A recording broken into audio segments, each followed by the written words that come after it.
Good afternoon, and welcome to the Middle East Forum's webinar and podcast series, Israel Insider with Ashley Perry. I'm Stacey Roman, and I will be moderating this discussion today. We're pleased to have Mr. Ashley Perry, advisor to the Middle East Forum's Israel office, join us each week to update us on the latest events in Israel. Mr. Perry will be giving us a briefing on the current situation in Israel, followed by 15 minutes of Q&A from the audience. Should you wish to ask a question, please use the Q&A box located at the bottom of your screen to type your question. And with that, I'll turn the discussion over to Mr. Ashley Perry. Thank you very much, Stacey, and good evening from Israel. As we now know, last Friday we saw the end of the temporary ceasefire. We knew it was temporary. It was expected maximum only to last another couple of days. But what we did see is a number of violations from Hamas that led to the end of the ceasefire. First of all, it did not stand by its commitments from the beginning of the agreement that it would allow all those hostages that remained in Gaza to have access to the Red Cross to receive medication. They also did not stand by their agreement that everyday children and their mothers would be released. Towards the end, they were offering far, far less than that. And we also saw on Friday, Hamas started throwing rockets once again at Israel. So that really tested Israel's patience, and it decided that was the end of that temporary ceasefire. Around 100 hostages were released, Israelis, foreign nationals, some of them in separate deals with foreign governments like the government of Thailand, government of Philippines, even Vladimir Putin, the leader of Russia, got involved and allegedly, or not allegedly, apparently led to the release of a few dual citizen Russian Israelis, and around 240 Palestinians were released from Israeli prisons.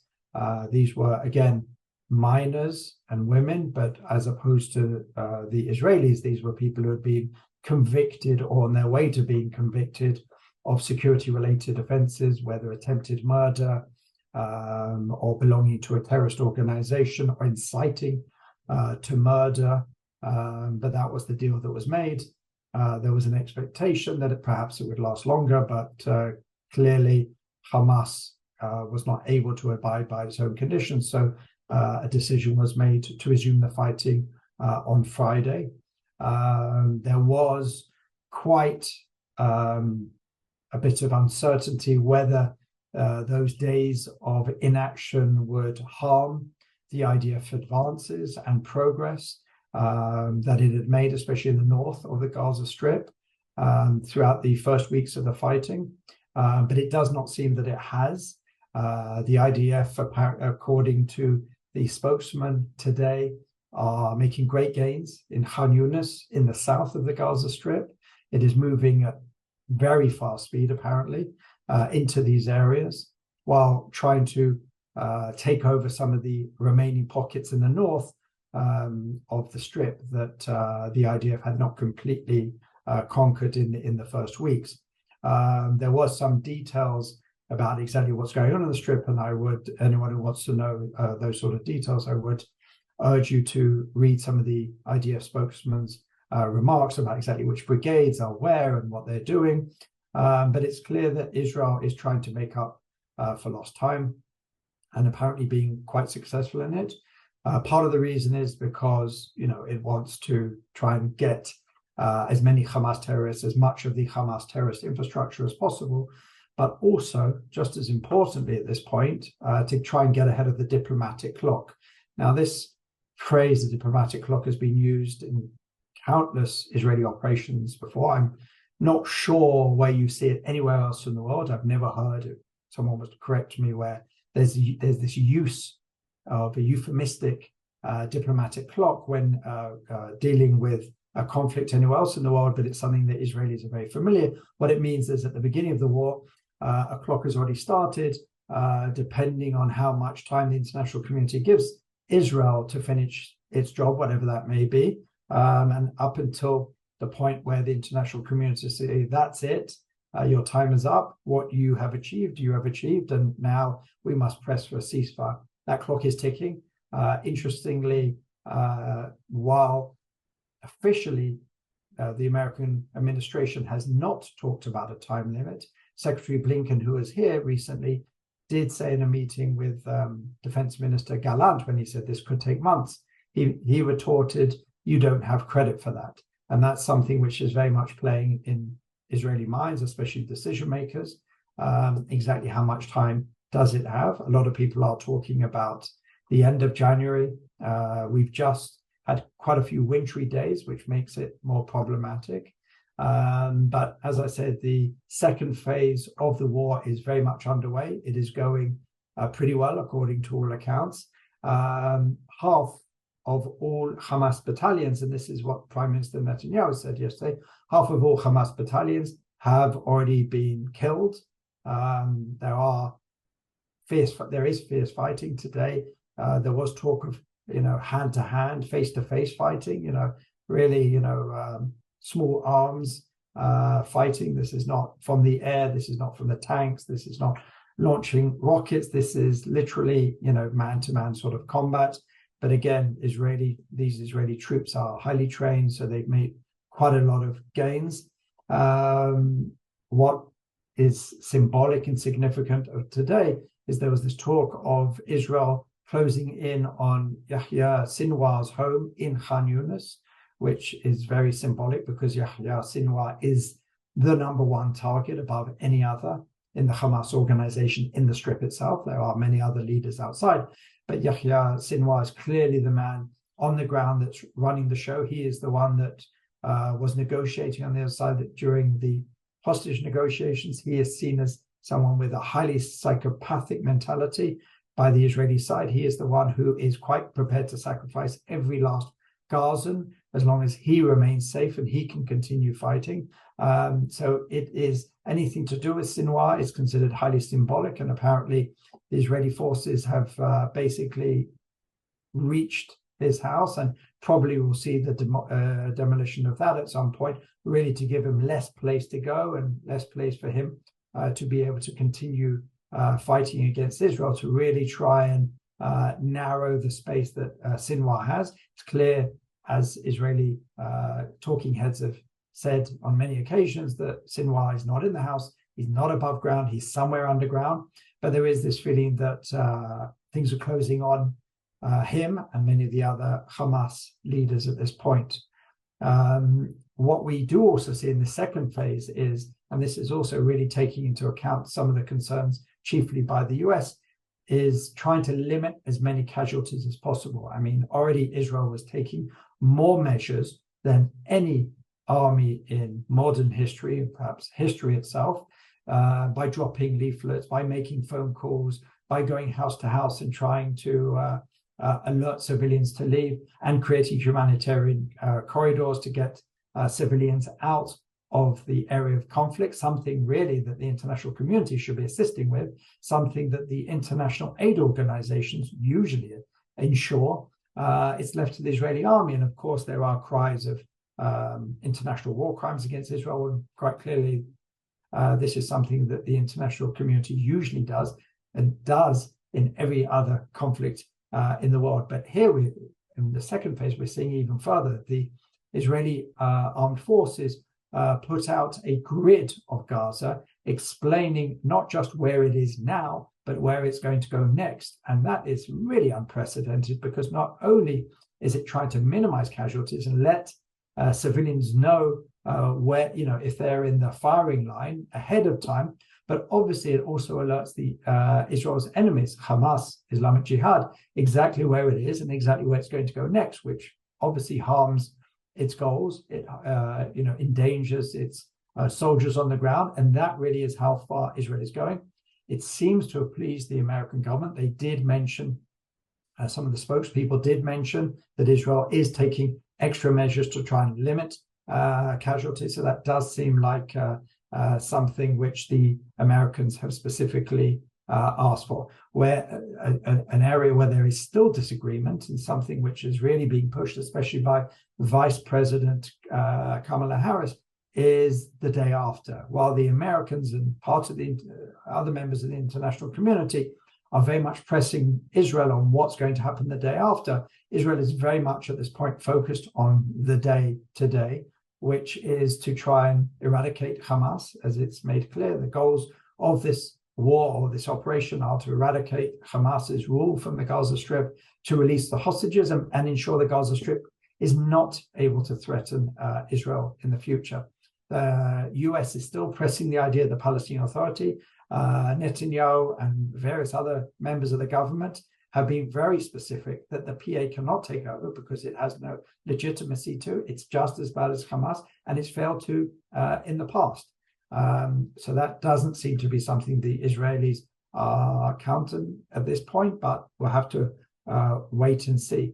What they have been doing quite successfully to a certain extent in the last few days is really launch sort of public relations attacks on UN organizations like UN Women and other international women's organizations for their silence, and some argue complicity in their attacks on Israel, and specifically the rape and sexual violence against Israeli women on October 7th.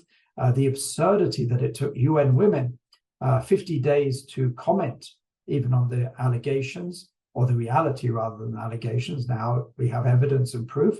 And then that short tweet was removed 24 hours later. So there are great efforts, whether it's in the UN, whether it's around the world, really to call out these hypocrites in the international community, specifically those that deal with women and attacks on women and rape and sexual violence. And as well, the idea that the International Red Cross plays a positive role. While we did see the International Red Cross, sort of ferry some of the hostages from Hamas back into Israel, one of the hostages called it an Uber service. We haven't seen the International Red Cross do what it's supposed to do, demand that it sees the hostages, give them medications. There are even reports they refuse to take medications from family members of the hostages. And in the last couple of days, the head of the International Red Cross went to Gaza, did not come to Israel, now realizes that that doesn't even look good. So he's going to be coming to Israel in the next couple of days. But really, they've had quite a poor public relations effort, the International Red Cross, in the last few days, because of its, again, imbalance in its descriptions and in its actions towards Israel as opposed to towards the Palestinians. Closer to home on the political front, there's been quite a few developments over the last few days. First of all, the relationship, it seems, between Prime Minister Netanyahu and Defense Minister Gallant go from bad to worse. We know, a few months ago, Gallant was fired and then sort of restored to his position without officially saying so. The relationship has never been the same since then. And we saw an astonishing moment this week where they held separate press conferences on the same night. And when Netanyahu was asked about it, he said, I spoke to the defense minister and he decided to do his own thing. So it's clear the relationship is not great. We had the budget vote today because of the ongoing economic needs of the conflict. Israel has had to reassess the budget, even just for the last month of the year, December. Israel's had to find tens of billions of shekels, and there's been quite a lot of controversy exactly where it finds it, whether it should dip into what's called the coalition funds, the sort of slush funds that are given out to members of the coalition. Specifically, a lot of people outraged about the money that's going to the ultra-Orthodox parties for their unrecognized schools. In other words, schools which do not teach basic subjects and do not adhere to basic national guidelines. There is an outrage that those systems are being given hundreds of millions of shekels, whereas people who have been evacuated from the south and the war needs and our soldiers do not have adequate funds in which to do their particular jobs. What we did see, interestingly, in this budget vote, whereas Gallant was not present during the vote, there was one member of the coalition who actually voted against, and that was Nir Barkat, the economy minister. He said he could not in all conscience vote for a budget which did not take into account the economic needs of businesses in the south and the north.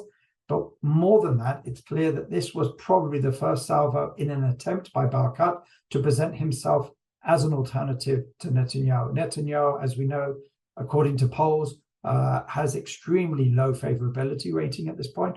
According to sort of party polls, Likud are now into the teens as far as mandates. As we know today, they're in the mid-30s in terms of seats. So that's quite a big slide. According to Barakat's inside polling, Likud under him will get at least 25 and be able to repair a little bit of its damage. There is the growing feeling within the Likud that Netanyahu has become a little bit of an albatross. And if the longer he remains, the more Likud will sink.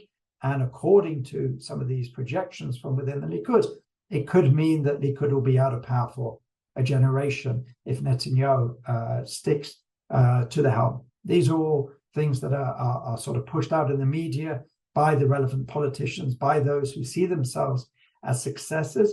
But what is clear is that there are serious rumblings within the Likud party. For the first time since the beginning of the war, we saw a meeting of the Likud faction in the Knesset, and apparently, by all accounts, it was not a particularly friendly moment for Netanyahu. But to topple him at this point, and there is talk of it, but I think it's extremely unlikely, the one possible way is to have a constructive no confidence vote. That would mean that around 10 Likud members would have to vote against their own government, which is extremely unlikely at the moment. But the fact that these things are even being talked about shows that there are serious disagreements and serious rumblings within the ruling party, within the Likud. It would be unprecedented for them to remove Netanyahu, not only during a war, but even outside. So we'll have to see where that's going. But obviously, the political machinations behind the scene are also very relevant for what's going on during the war. So with that, I'm happy to answer any questions.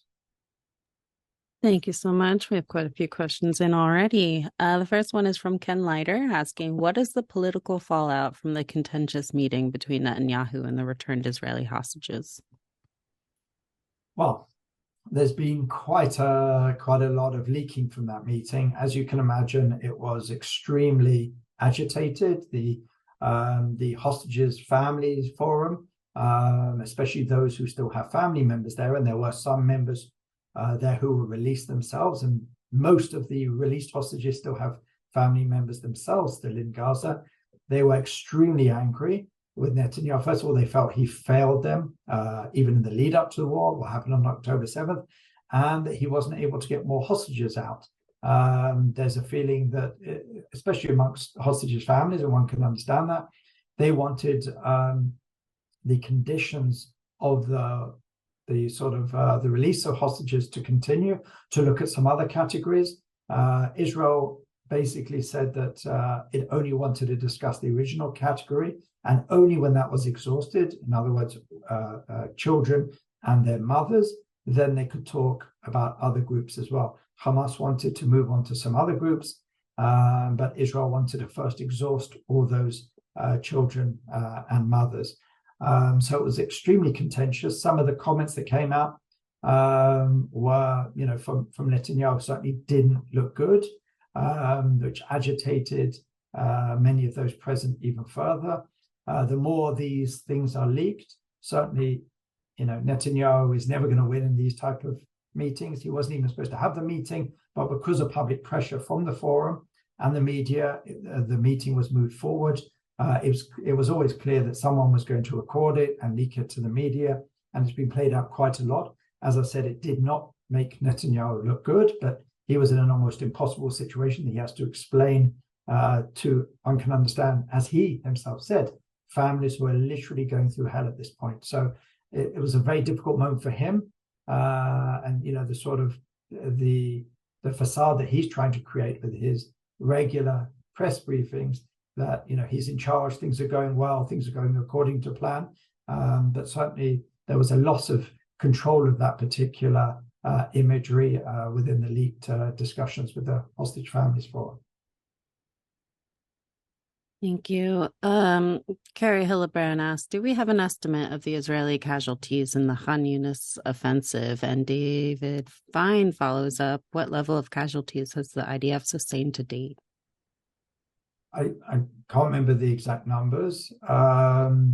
every day during the fighting, there's between 2, 5, 6 Israeli soldiers who are killed. In Khan Yunis, it certainly was a heightened, as I said, man-to-man combat. Sometimes these things aren't released immediately, sometimes because they have to let the families know, and only then it will be released to the general public, and they have to go through an identification process. So we don't know the full extent at this point. Unfortunately, day by day, the casualties will increase. I don't know. I don't remember the exact numbers at this point, but from the projections from the IDF, Hamas are losing a lot more soldiers than the IDF, because mostly, at least up until this point, the IDF is first of all bombing from the air, trying to take out as many pockets of Hamas and the Hamas military infrastructure as much as possible, and only then they send in the soldiers after to sort of mop up. So that's the way it's doing it, to try as much as possible to limit casualties on the Israeli side. Absolutely. We'll be praying for them. Barak Korkmaz asks, in Gaza, Hamas is operating in the civilian population. What is the accurate figure, if we have any, on Gazan casualties and the Swords of Iron? How many of them are Hamas operatives? We don't know. The only numbers that are out there is from Hamas. Regardless of which institution puts it out, whether it's the UN, whether it's a humanitarian organization, an aid organization, all of them are using the same figures, which come out from the Hamas health ministry, which we've witnessed many times that they are not to be trusted. They're putting out numbers around 15,000 today, but that does include everybody. They don't make a distinction between innocent civilians or Hamas fighters. They also do include those Hamas terrorist monsters who invaded Israel and were then killed by Israelis. So it's impossible to know exactly what the numbers are. Israel, assesses that, as I said, about half of Hamas's battalions have already been taken out, and it's felt that the operations are going well. But I don't think anyone could really put a serious number on it, because also don't forget there are people who are buried under buildings. Hamas, no one keeps score exactly how many Hamas are being killed. Obviously, when there's someone high level, Israel does put it out, and sometimes Hamas themselves declare it. If they want to have a funeral, then they can't hide it. They don't want to hide it. They want to have the big spectacle of the funeral, but it's impossible to give a number on that at this point. I'm not sure if we ever will be able to. Probably not. So we have quite a few questions coming in about the flooding of the tunnels. David Levine asks, Israel doesn't usually announce what they're specifically going to do in advance. Why so much open talk of flooding the tunnels now? Are they trying to gauge the world opinion? Well, there is no open talk. Israel has not admitted to that plan. What has happened quite a lot over the years, and certainly especially during this war, is usually a high-ranking official will leak something to an international publication, because Israel has a relatively strict censorship. The way to get around it these days is to leak something to the international media. Politicians do it, military officials do it, to the New York Times, the Washington Post, the BBC, to Reuters. I've seen pretty much all the international media, and they will lap it up, obviously, when they're given exclusive access. This is one of those trial balloons. From my understanding is it hasn't been decided exactly what to do with the tunnels. There are certainly many challenges to flooding the tunnels with seawater, logistical, practical, environmental, and others. But I think it was probably a trial balloon to see how the world would react. There is some pushback against it on some of these various challenges. But I know that the Israeli forces and the decision makers are considering a number of ways of destroying the underground tunnel system. Thank you. Don Sable asks, besides placing blame on the political leader at the top, Netanyahu, and putting that aside, is Netanyahu getting too much blame when we look at the evidence about the failures that occurred? The examples of the warnings from the female soldiers that were ignored, the focus on a possible Hezbollah attack, and an underestimation of the ability of Hamas. Okay, there's a lot of layers to that question. There's a lot of layers to the answer. We do know that there are a lot of warnings from the lower levels in the field, even medium levels that were ignored by some of the higher levels in the military. I think even the head of military intelligence has said that he will resign. Again, it's not an official statement, but that's what was leaked to the media, that he will resign. Why people feel that Netanyahu should get blame is, first of all, Netanyahu has created this facade that he has two hands on the wheel. He is in control. He takes responsibility for everything that happens in Israel very openly. So this is something which happened on his watch. It's not something, he didn't just, although he did return to office, less than a year ago, he has been prime minister, apart from that, under a year of the Bennett-Lapid government for 13 years. And there were significant warnings by government ministers, primarily Defense Minister Yoav, who warned exactly this would happen and even came up with a plan to make sure it doesn't happen. But this was waved away by Netanyahu himself. And there is that concept, the buck stops here. Whether you personally knew about every detail that was warned at the lower levels is less relevant than whether you put in the right people in the decision-making capacity within the army, whether you were asking the right questions, whether you were delivering the right conception. All of this directly relates to Prime Minister Netanyahu, or any prime minister involved in such a tragedy. But these are questions. A lot is coming out now. Every day we are hearing more and more that there were warning signs. This week we found out that Hamas leaders were clearly, planning this because they apparently tried to make money out of this and did what I believe they're called shorts, short tradings, where you sell something and then buy it when it's lower, knowing that Israeli stocks and shares would go down after October 7th. So there were quite a lot of warning signs, but it probably will take a proper investigation, which will only happen after the war, to understand exactly who is to blame and how far up it went. Thank you for an answer to that complicated question there. Jack Berkowitz asks, why should a diplomatic clock even matter when most of the Arab countries have given their tacit approval to eliminate Hamas, as evidenced by the recent meeting of the Arab League? Yeah, that's quite a strong way of putting it, tacit approval. Definitely behind the scenes we are hearing, not necessarily an approval, but certainly, no one will lose too much sleep if Hamas, lose power in Gaza amongst the pragmatic Sunni nations in the region. The diplomatic clock isn't necessarily from the Arab nations, although there will be some pressure. Obviously, they do have populations that will react to what they're seeing, whether it's Al Jazeera or other channels, which are obviously showing a very different version of events. But it's coming primarily from the Americans. The Americans are hearing from their partners in the West, in Europe and elsewhere. But don't forget, we're about to go into a presidential election year. And that will play extremely heavily into what's going on the ground because, President Biden is seeking re-election. So that will have an effect. But I believe even without it, we've seen in previous operations, there was a diplomatic clock. The international community, again, I say this is pretty unique to the Israeli-Arab conflict, that there is this diplomatic clock, but it has appeared in pretty much every single other operation, whether in the north or the south. And it's something which Israel can't ignore. It is something it has to be cognizant of. And at one point, it could be that Israel will have to just say no to its friends and allies in the international arena. But it clearly is there. The Americans are making it clear that there will be a time limit. They haven't put a specific date. But again, according to reports, Secretary of State Blinken told the Israeli War Cabinet that you do not have months to finish the goals that you've laid out. Thank you. One last question here. Lynn Williams would like to know if you happen to know what happened to all the ordnance found in Gaza. Was there a plan for it?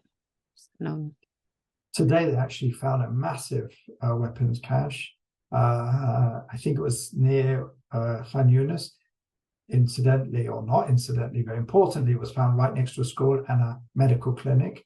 They are trying to disable what they can in the field, and what is not, they will send back for sort of safe disabling. What's important to understand that as Israel advances further and further into Gaza territory and further south, that there are supply lines, whether it's medical, whether it's food, whatever it is. There's a lot of traffic going in and out between the forces, and there will be specific units that will go in with the army or just behind the enemy, just behind the front lines, that will be taking care specifically of the ordinances that it found. And apparently today there was as I said, the discovery of a massive weapons cache, and there were images on Israeli TV of some of the army taking some of these very large missiles away, and I'm sure for dismantling and making them safe. Thank you so much. We've come to the close of our webinar and podcast. Ashley, thank you for taking time to update us this week. Thank you. For our viewers and listeners, please note there will be no webinar this Friday, December 8th. Thank you all for joining us, and I hope you have a wonderful day.